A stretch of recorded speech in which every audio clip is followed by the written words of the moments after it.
Bueno, hermano, llevo un tiempo parándome en la epístola a los Hebreos. Doy gracias al Señor que una vez más estoy aquí para poder compartir con vosotros sobre esta epístola que tiene un montón de material para... Yo me podría pegar 2 años hablando de la epístola de Hebreos, pero este es el tercer domingo. Vamos a pararnos esta semana en el capítulo 9 sobre todo, y si Dios quiere la próxima vez que predique lo haré sobre el capítulo 11, que es precioso, que habla sobre la fe, y ahí terminaremos. Pero esta semana me quiero centrar en el capítulo 9 para hablar sobre un mejor sacrificio. El Señor ha venido a traernos un mejor sacrificio y vamos a profundizar en esa idea. Pero antes quiero hacer un pequeño recordatorio de lo que hemos visto hasta ahora. El primer día vimos el capítulo 1 que enseña que con Jesús habían llegado tiempos mejores y que son precisamente los tiempos que estamos viviendo ahora. Además, nos mostraba que Jesús es superior a los profetas. Y Él nos ha dado una revelación mejor. Vemos que Jesús es superior a los ángeles y a los profetas, no solo por el mensaje que Él nos traía, sino también por quién es Jesús. Porque Jesús no es un simple mensajero que viene a anunciar las cosas de otro, sino que Él viene a anunciarse a sí mismo. También porque Jesús no viene a mostrarnos un camino o una verdad, sino que Él mismo es el camino, la verdad y la vida. Y también porque esa verdad que ha venido a anunciarnos no es algo parcial, como hacían los profetas, que el Señor les anunciaba una verdad parcial, según convenía en ese momento, sino que Él ha venido a anunciar una verdad completa. Entonces la verdad de Jesús es mejor. Y el segundo día vimos en el capítulo 2 que Jesús nos ha traído ya no algo mejor, sino la única salvación posible. La única. Entonces, los cristianos, aquí en Hebreos, los cristianos a los que estaba dirigida esta epístola, habían tenido que salir corriendo de Jerusalén para que no los matasen, literalmente, los mataban. Entonces se fueron corriendo de Jerusalén y se esparcieron por todos los países de alrededor. Y un problema que tenían estos cristianos es que allá donde habían ido, dentro de las iglesias había infiltrado judaizantes, es decir, personas que decían que a pesar de que Jesús había venido, había que seguir cumpliendo a rajatabla la ley de Moisés. Entonces, el Señor les dice en el capítulo 2 que tuvieran cuidado de no deslizarse, que la única salvación posible estaba en Jesús y que tenían que permanecer en Jesús y no deslizarse, en el sentido no solo de apartarse de la verdad que era Jesús, sino de no pasar por alto por ella, sino profundizar en la verdad que era Jesús. Y hoy quiero centrarme en el capítulo 9, donde se nos enseña que Cristo nos ha traído un sacrificio mejor. Y eso implica otras muchas cosas. Un sacrificio mejor implica que hay otras muchas cosas que también son mejores. Y lo más importante de todo esto, hermano, es que eso es un regalo del Señor. Es un regalo de nuestro Señor, que lo ha preparado para nosotros. Yo en esta mañana quiero invitarte, si eres creyente, a que prediques sobre este regalo. Y a que si no eres creyente, conozcas este regalo y lo aceptes en tu corazón. Vamos a hacer la lectura, hermano, y vamos a ver qué verdades bíblicas encontramos en la palabra del Señor. Os invito a que abráis la palabra en el capítulo 9 de Hebreos y vamos a leer los versículos 23 al 28. Y dice así la palabra: Fue pues necesario que las figuras de las cosas celestiales fuesen purificadas así, pero las cosas celestiales mismas con mejores sacrificios que estos. Porque no entró Cristo en el santuario hecho de mano, figura del verdadero, sino en el cielo mismo, para presentarse ahora por nosotros ante Dios. y no para ofrecerse muchas veces como entra el sumo sacerdote en el lugar santísimo cada año con sangre ajena. De otra manera le hubiera sido necesario padecer muchas veces desde el principio del mundo, pero ahora, en la consumación de los siglos, se presentó una vez para siempre por el sacrificio de sí mismo para quitar de en medio el pecado. Y de la manera que está establecido para los hombres que mueran una sola vez y después de esto el juicio, así también Cristo fue ofrecido una sola vez para llevar los pecados de muchos, y aparecerá por segunda vez sin relación con el pecado para salvar a los que le esperan. Si miramos lo que enseña la epístola en general, nos damos cuenta de que todas las cosas de las que habla aquí en Hebreo eran cosas familiares para los israelitas, porque eran cosas que la aprendían desde pequeñito en la escuela. Habla de los tiempos, habla de la salvación, habla de la ley, habla del pacto. Eso no era, habla del sacerdocio, eso no era nuevo para un israelita. Pero lo que se esfuerza aquí el autor de Hebreo es en enseñarle que metiendo a Cristo en la ecuación, todo eso era infinitamente mejor. Entonces, también fijaros en una cosa muy importante que hace el autor de la epístola y que no sucede por casualidad. Y se va repitiendo una y otra vez a lo largo de toda la epístola. Y es que cada vez que le enseña que algo es mejor con Cristo, les advierte de que tengan cuidado de no desviarse de la verdad de Cristo. Entonces, si miramos el capítulo 2, por ejemplo, les dice, no os deslicéis. Si nos vamos al capítulo 3, les dice, no seáis incrédulos. Capítulo 3, versículo 12, no seáis incrédulos. En el capítulo 5, a partir del versículo 11 y hasta el 6, versículo 20, les dice, no seáis tardos para oír y no volváis a caer en los mismos errores. Luego en el versículo 26 del capítulo 10 les dice, no pequéis voluntariamente. Y luego en el capítulo 12 les dice, poned los ojos en Jesús. Entonces, esto es mejor con Cristo, cuidado no te desvíes. Esto es mejor con Cristo, cuidado no te apartes. Y esto nos revela también algo, hermano, que nos sirve también a nosotros. Porque tenemos una cosa en común con estos hermanos. Y es que tenemos la tendencia natural a desviarnos de la verdad. ¿Y qué es la verdad? Cristo es la verdad. Por lo tanto, igual que ellos, tenemos la tendencia natural a desviarnos de Cristo. Además, tenemos también un problema común con estos hermanos. Y es que cuando adquirimos una costumbre nos cuesta muchísimo dejar esa costumbre. Y si encima esa costumbre forma parte de nuestra cultura, peor todavía. Entonces, ¿cuál es la solución a ese problema? Pues en el capítulo 2 lo veíamos, ¿verdad? No os deslicéis, dice. No os deslicéis, sumergiros en la verdad de Cristo. La solución es pararnos a pensar detenidamente en las enseñanzas de Cristo. No leerlo de pasada, sino pararnos detenidamente, como me gusta mucho lo que dijo aquí una vez nuestro hermano Alfonso. Escarbar en la palabra. Mirar si de verdad eso que hemos sacado después de escarbar en la palabra es conforme a nuestra propia vida. Y eso, como enseña la epístola de Hebreo, tiene que ser un ejercicio continuo, día tras día. El otro día estaba viendo en televisión una entrevista a un psicólogo y decía que hay 3 propósitos de año nuevo que son típicos en todo el mundo, que son dejar de fumar, estudiar inglés y hacer deporte. Pero también decía que normalmente antes de que termine el mes de enero hemos abandonado los propósitos esos. Yo sé que vosotros no tenéis problemas porque creo que aquí no fuma nadie.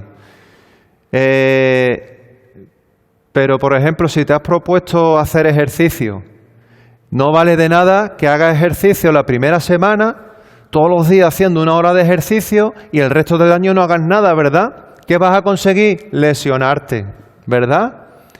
Si quiero mejorar, tengo que hacer ese ejercicio de manera continua, seguir un plan metódico cada día y tomármelo en serio, ¿verdad, hermano?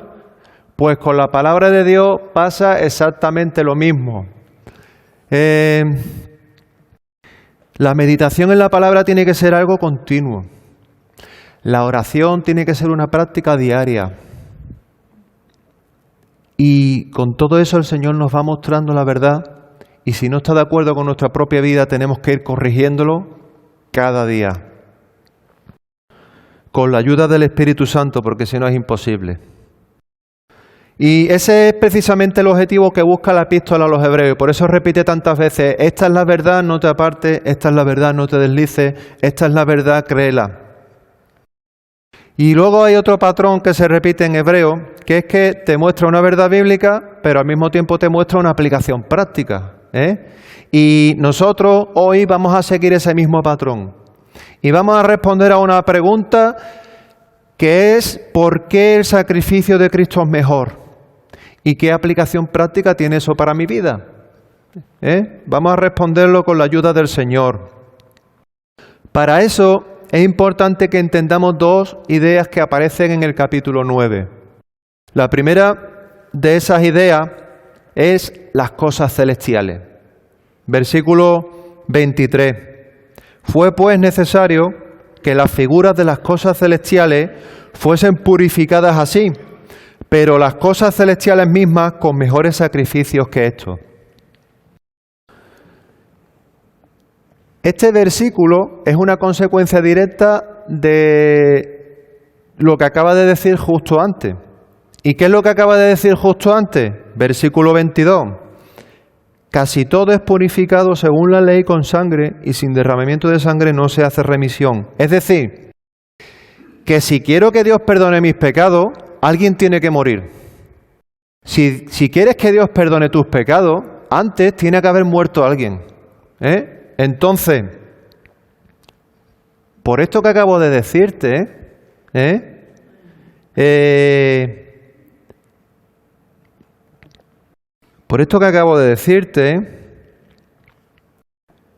fue necesario que las figuras de las cosas celestiales fuesen purificadas así, pero las cosas celestiales mismas con mejores sacrificios que esto. Y ahora nos va a hablar en qué consiste ese sacrificio. Y para eso nos está comparando aquí dos cosas. Está comparando las figuras de las cosas celestiales y, por otro lado, las cosas celestiales propiamente dichas. Hablando de la figura de las cosas celestiales, cuando estaba vigente la ley, el sacerdote entraba al lugar santísimo del templo y allí ofrecía un cordero en sacrificio para perdón de los pecados del pueblo. Pero la sangre de ese cordero no era más que una figura, era un símbolo, era una representación de algo celestial. Así que compara esas figuras con las cosas celestiales propiamente dichas. Y aquí es Cristo el que se ofrece a sí mismo como sacrificio para perdón de los pecados de todo el pueblo. Fíjate que ya no es una figura, es una realidad. Es una realidad. El cordero representaba a Cristo. La sangre de ese cordero derramada sobre el altar representaba la sangre de Cristo derramada sobre la cruz. Y el sacerdote entrando en el lugar santísimo representaba a Cristo subiendo al trono del Padre para perdón de nuestros pecados. ¿Lo veis? Con Cristo, por eso dice que con Cristo han llegado tiempos mejores. Porque ya no hay que representar una figura de lo que va a venir, sino que hay que vivir una realidad que ya ha venido. ¿Lo veis, hermano? Y en los versículos 13 y 14 del capítulo 9 hace una comparación un poco más en profundidad entre esa figura de las cosas celestiales y lo que son las cosas celestiales. Y en esa comparación descubrimos algo maravilloso, hermano. Fíjate cómo toda la Trinidad está implicada en nuestra salvación. Esto no es solo cosa de Cristo, sino de toda la Trinidad. Mira lo que dice el versículo 13. Porque si la sangre de los toros y de los machos cabríos y las cenizas de la becerra rociada a los inmundos santifican para la purificación de la carne, cuánto más la sangre de Cristo, el cual mediante el Espíritu Eterno se ofreció a sí mismo sin mancha a Dios, limpiará vuestras conciencias de obras muertas para que sirváis al Dios vivo. ¿Te das cuenta? Cristo se ofrece a sí mismo como sacrificio El Espíritu Santo le acompaña en ese proceso y el Padre lo acepta. Esto me muestra que Dios se ha implicado al 100% en mi salvación y eso al mismo tiempo me lleva a entender que Dios me ama y que ese amor por mí es infinitamente profundo. Además, aquí dice que el sacrificio de Cristo tiene otro efecto en nosotros y es que limpia nuestras conciencias de obras muertas y eso nos capacita para servir al Dios vivo. Por lo tanto, aquí tenemos la primera aplicación práctica y es que yo no necesito ver a Dios para adorarle. Yo no necesito ni rituales, ni estatuas, ni estampitas para adorar, ni para sentir la presencia de Dios, porque comprender la inmensidad de su amor por mí, comprender no lo que va a hacer, sino lo que ya ha hecho por mí, es suficiente para que yo sirva y adore al Señor por el resto de mi vida. Mucha gente espera que Dios responda a sus oraciones y que haga cosas por Él para adorarle, pero es que no hace falta. Ya Dios hizo por mí más que suficiente para que yo le adore el resto de mi vida. Precisamente por eso en Hebreos 8, versículo 10 dice que ahora con Cristo ha llegado el tiempo de un nuevo pacto y que ese pacto es mejor que el anterior. Y que ahora la ley, y esto es importante, la ley no está escrita en una tabla o en un papel o en un libro, sino que esa ley está escrita en nuestros corazones. Dice capítulo 8, versículo 10, por lo cual este es el pacto que haré con la casa de Israel. Después de aquellos días, dice el Señor, pondré mis leyes en la mente de ellos y sobre su corazón las escribiré y seré a ellos por Dios y ellos me serán a mí por pueblo. Escucha esto que es importante. Lo que agrada a Dios no es lo que yo haga, ni siquiera lo que yo pongo en práctica. Lo que agrada a Dios es lo que yo tengo escrito en mi corazón. Y solo Dios puede escribir en mi corazón. Y eso que hay escrito en mi corazón, su ley en mi corazón, me mueve automática y necesariamente a servirle como Él quiere, con la ayuda y la guía del Espíritu Santo. Mucha gente no entiende que el Señor está en los cielos. Él no habita en templos hechos de manos de hombres, dice la palabra del Señor. No quiere que le representen por imágenes, ni por estatuas, ni por estampitas. Él no hay obras o rituales que sirvan de nada si primero no hemos entregado nuestro corazón a Él. Servir a Dios, venir los domingos a la iglesia, incluso tener un ministerio en la iglesia, está bien, pero todo eso no sirve de nada si yo no tengo a Cristo escrito en mi corazón. Si yo vengo y hago todo eso, pero sin tener a Cristo escrito en mi corazón, estoy siendo un hipócrita. Mirad la promesa que nos hace Jesús en Juan 14, versículo 26. Mas el Consolador, el Espíritu Santo, a quien el Padre enviará en mi nombre, Él os enseñará todas las cosas y os recordará todo lo que os he dicho. Fíjate cómo una vez más vemos a toda la Trinidad implicada al 100% en el trabajo de nuestra salvación. El Espíritu Santo a quien el Padre enviará en mi nombre. ¿Lo veis? Las tres personas de la Trinidad trabajando con un amor infinito para que seamos salvos. Y aquí tenemos otra aplicación práctica de todo esto, hermanos, y es la importancia de la oración diaria. Yo dependo del Espíritu. Yo no puedo hacer nada que agrade a Dios sin la ayuda de Dios mismo. Así que yo todos los días debo ponerme de rodillas o sentarme como tú quieras, pero debo de presentarme a Dios en oración y pedirle con la ayuda del Espíritu Santo que borre aquello de mi corazón que está mal y que me ayude a vivir agradándole. Eso es un ejercicio continuo. No hagas como los que hacen propósitos de Año Nuevo que abandonan en el primer momento. Hay que ser constantes, es un ejercicio continuo, para que el Señor coja ese corazón y coja esos renglones torcidos por el pecado y los vaya enderezando cada día. Eso se llama santificación. Y sin Dios es imposible.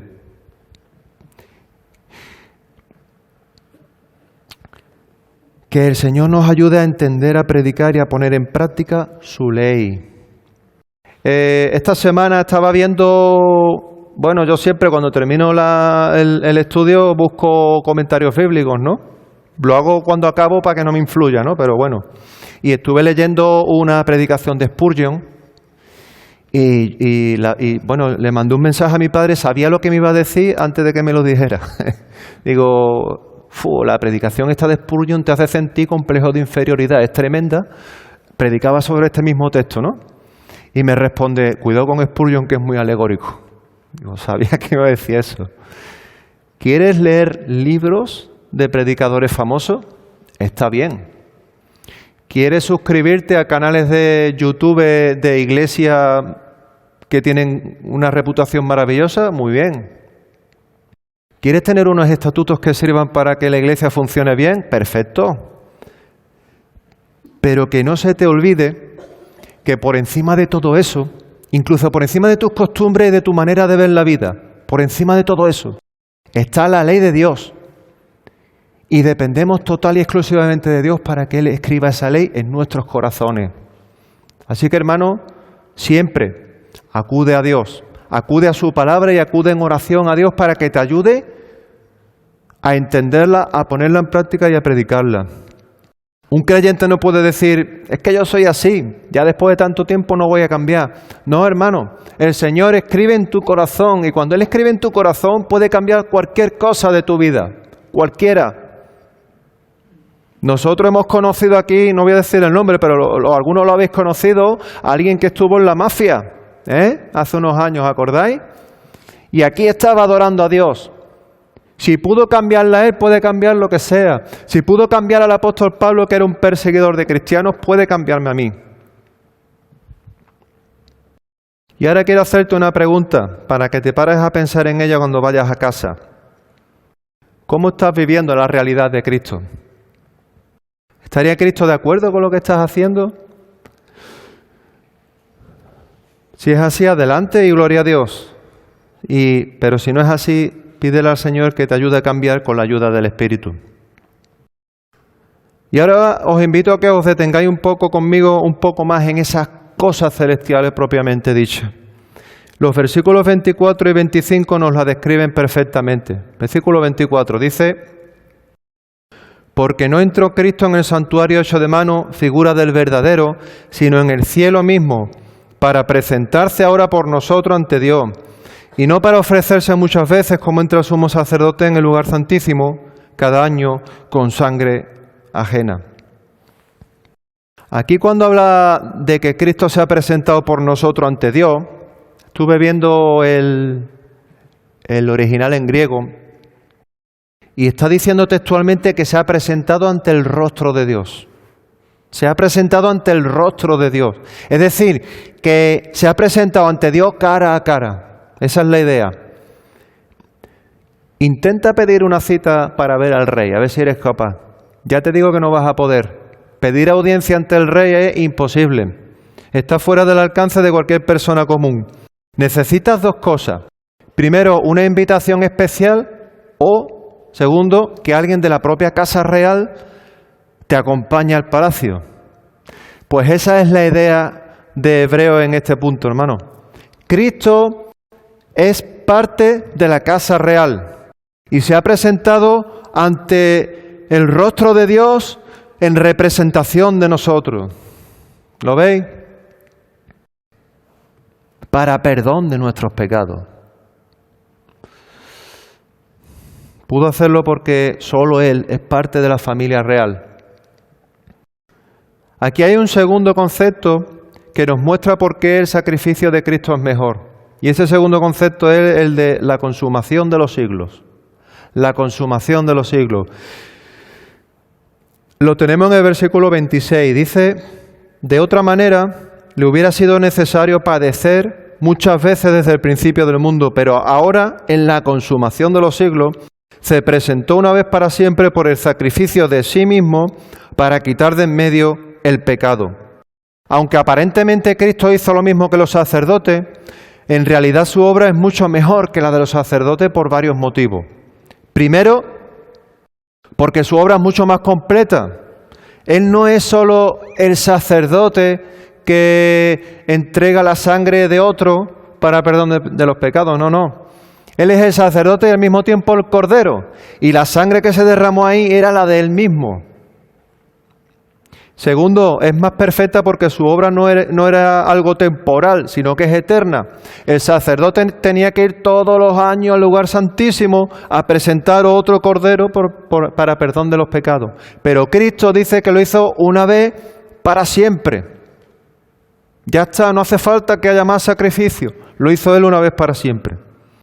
Y tercero, es mejor porque su obra es más perfecta, porque Él no se ha limitado a ofrecer sacrificio para perdón del pueblo, sino que ese sacrificio, además de perdonar nuestros pecados, transforma nuestras vidas. Es un sacrificio no solo para perdón, sino para transformación. Nosotros, si aceptamos el sacrificio de Cristo, ya no somos desconocidos para Dios, sino que pasamos a formar parte de su familia, de la familia de Dios. Por medio de la cruz Él me ha abierto las puertas del cielo y me ha dado acceso directo al trono de Dios. Yo no podía pedir cita para acercarme a la presencia de Dios, pero Él me ha abierto las puertas. ¿Lo veis? Es un sacrificio infinitamente mejor. Y aquí hay dos expresiones importantes que nos hablan de la profundidad de la obra de Cristo. Y que Él no hizo un trabajo a medias o una chapuza, sino que Él hizo algo perfecto. Dice que ahora, en la consumación de los siglos, se presentó una vez para siempre por el sacrificio de sí mismo para quitar de en medio el pecado. La primera expresión es la que ya hemos visto, la consumación de los siglos. Quiere decir textualmente que Cristo se presentó a sí mismo en sacrificio cuando llegó el punto exacto en el tiempo. Y aquí nos está hablando de que Dios tiene un plan que se va cumpliendo meticulosamente, punto por punto, cuando llega el momento exacto. Nos habla de un Dios metódico, nos habla de un Dios que lo tiene todo bajo control, nos habla de un Dios omnipotente y poderoso al que nada ni nadie puede pararle. Yo no sé tú, hermano, pero eso a mí me da confianza. Y el segundo concepto es quitar de en medio el pecado. La palabrita en griego es ascétesis, que significa cancelar. Esto no es como cuando tú barres la basurilla, espero que no lo hagas. Si barres la basura y la metes debajo de la alfombra. No, porque la basura sigue estando ahí. Eso es una chapuza. Significa cancelar, anular por completo sus efectos, es decir, aniquilarlos. La obra de Cristo hizo que ya no haya pecado. Es como cuando yo limpio una mancha, ya no hay mancha. Hizo desaparecer el pecado.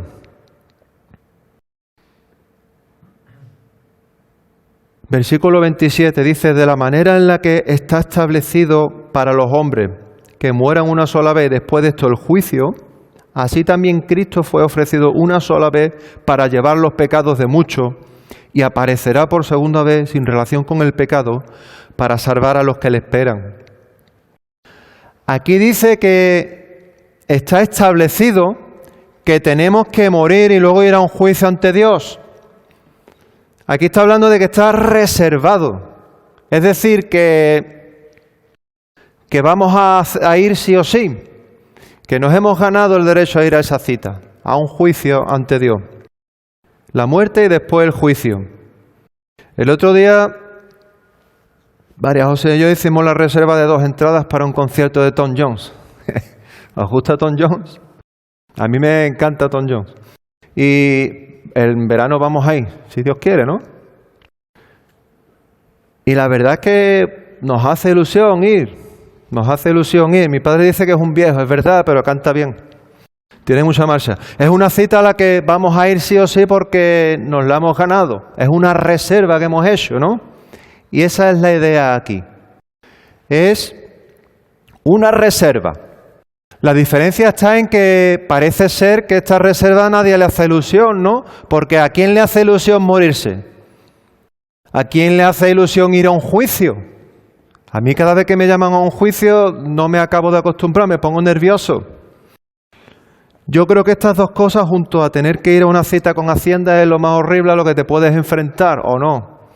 Pero, ¿realmente puedes esperar esos momentos de muerte y juicio con gozo? Pues la Biblia dice que sí. La Biblia dice que sí.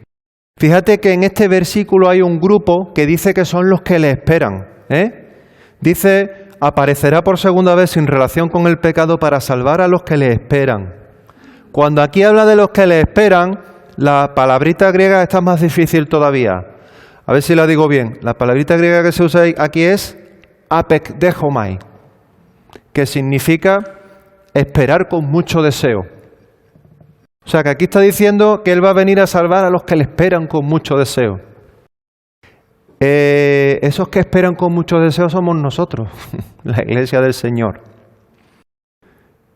No se está refiriendo a como cuando estamos en la cola de la frutería, que es un mero trámite y estamos deseando que nos toque para irnos de allí. No, no, no. Está hablando de una espera con mucho anhelo, con mucho deseo, con muchas ganas. Como cuando se acercaba el día de vuestra boda, ¿os acordáis? Los que estabais casados, Los que estáis casados, creo que es la mayoría. Con mucho deseo. Como cuando llegue el momento de ir al concierto de Tom Jones. Con mucho deseo. Esa es la idea aquí. Pero ¿cómo puede ser que alguien espere el día de su muerte y el día de ir a un juicio con mucha ilusión? Pues la clave aquí es Cristo. Si metes a Cristo en la ecuación, algo que para otras personas es terrible, para ti se convierte en algo maravilloso. Y no digo que morir sea bueno, por supuesto que no. Es un momento duro, sobre todo para la familia. Pero los creyentes tenemos una esperanza que el mundo no tiene, que es que sabemos que nos espera el Señor en su trono y que tenemos las puertas abiertas a ese trono. Cristo aparecerá por segunda vez sin relación con el pecado para salvar a los que le esperan. Y aquí tenemos otra palabra que es importante, que es salvar. En griego es sotería. Y salvar significa al mismo tiempo salud, rescatar y liberación. Y no es casualidad que una sola palabra signifique todo esto, porque nos habla de la obra completa que hace Cristo en nosotros. Cristo vino a traernos salvación, liberación, salud y rescate. Rescate de esa muerte que otros temen. Sabemos que Él vendrá por segunda vez a recoger a su iglesia y esta vez también traerá salvación, liberación, salud y rescate a los que creen en Él. Pero cuidado, al mismo tiempo, muerte y condenación a los que no creen en Él. Por eso los que creemos en Él esperamos su venida con ilusión. La esperamos con anhelo. No tengo prisa en morirme, pero espero ese momento con tranquilidad. Y por eso precisamente nos animamos los unos a los otros con una palabra que es Maranata, ¿verdad? Cristo viene. Cuando los cristianos estaban siendo perseguidos y lo estaban pasando fatal, entre ellos muchos de los que recibieron esta carta se decían unos a otros Maranata y cobraban ánimo. Maranata. Porque yo era un desconocido para Dios, pero ahora soy su hijo y su heredero. No sé si te das cuenta de la grandeza de este regalo. Si eres creyente, predica esta verdad. Si no eres creyente, aquí tienes un regalo de Dios, acéptalo. Y esto nos desvela también otra verdad que es de plena aplicación práctica para nosotros. Nos muestra el para qué servimos a Dios. ¿Alguna vez te has parado a pensar, bueno, vale, soy creyente, ¿y para qué le sirvo? ¿Para qué? Yo no le sirvo por lo que Él hace o va a hacer en un futuro. Le sirvo por lo que ya ha hecho por mí y simplemente por quién es Él. Porque siendo Dios, merece mi adoración, aunque no haya hecho nada por mí. No tengo que esperar a recibir cosas de Dios para adorarle y servirle, sino por lo que Él ya me ha dado. Él me ha dado vida eterna, me ha dado las puertas abiertas al cielo. Me has dado una esperanza que el mundo no me puede dar simplemente porque no la tiene. Nadie te puede dar lo que no tiene. Y esto me lleva a plantearte otra pregunta para que también te la lleves a casa y reflexiones en ella detenidamente. ¿Cómo es tu vida de servicio a Dios? ¿Cómo es tu vida de servicio a Dios? Como decía el otro día nuestro hermano Andrés, una vida de gratitud nos lleva necesariamente a una vida de gozo, pero también a una vida de servicio. No puedo ser creyente y no servir. Así que te animo a examinar tu vida y si no es una vida de servicio plena, en el seno de la Iglesia, tal como enseña la palabra, pídele al Señor por su Santo Espíritu a que te ayude a usar tus dones para su gloria. Y ya para ir terminando, en este punto te quiero anunciar una cosa. Seas creyente o no, seas parte de la Iglesia o no, tienes una cita con Dios. El resultado de esa cita depende de si has aceptado a Cristo en tu corazón o no. Si lo has hecho, Él te va a decir las palabras que encontramos en Mateo 5, versículo 21.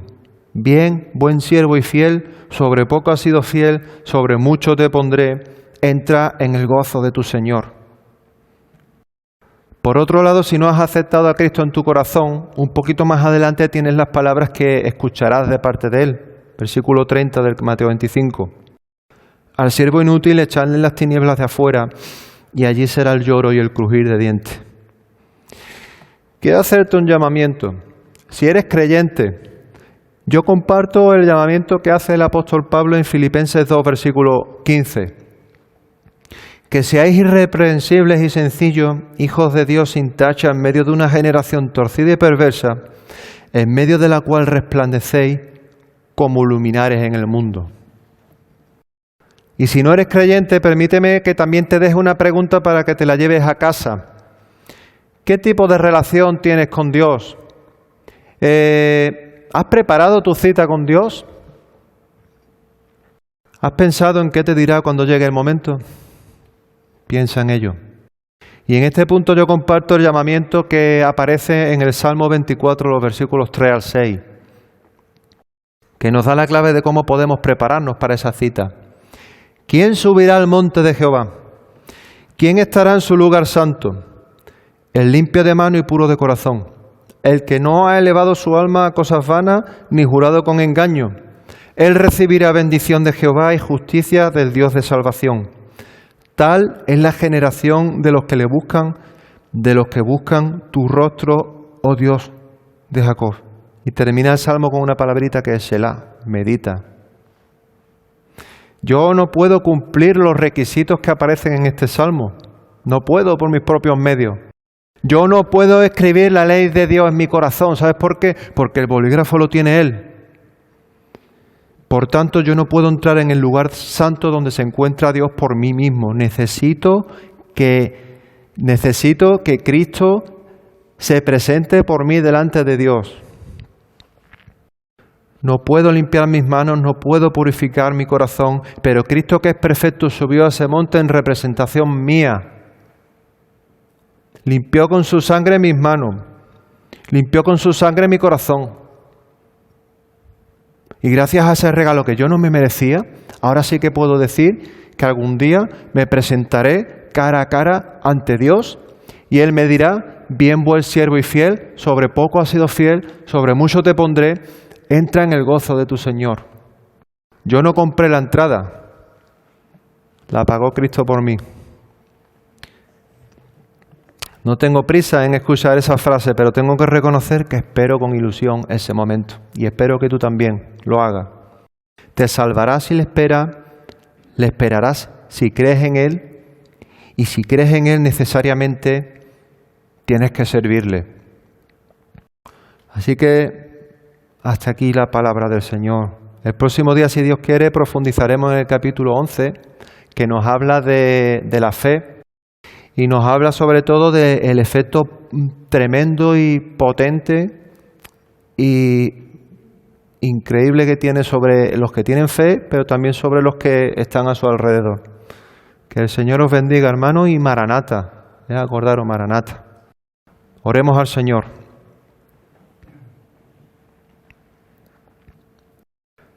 Señor y Padre Santo, gracias, Señor, gracias por tu obra en la cruz, Señor. Gracias por tu plan divino de salvación, Señor. Gracias por ese regalo que no nos merecíamos, Señor. Gracias por aceptarnos como hijos tuyos, Señor, hijos de Dios. Gracias, Padre, también por contar como nosotros para predicar tu palabra, Señor. Nos ponemos en esta mañana en tus manos, Señor, como creyentes, pidiéndote que nos ayude a cumplir con esa misión de predicar tu palabra y de ser buen testimonio, de buen testimonio con nuestras vidas también, Señor. Ayuda a esta iglesia, Señor. Llénala de discípulos verdaderos, Señor. Llénala de creyentes aquí, Señor, que alaben tu nombre. Queremos ponerte, Señor, en tus manos también si hay alguien que no te conoce, Señor, que pueda estar aquí, que toque su corazón, Señor. Queremos pedirte, Señor, por nuestra familia, nuestros amigos, nuestros compañeros, Señor, a los que llevamos tanto tiempo hablándole de tu palabra y endurecen su corazón, Señor.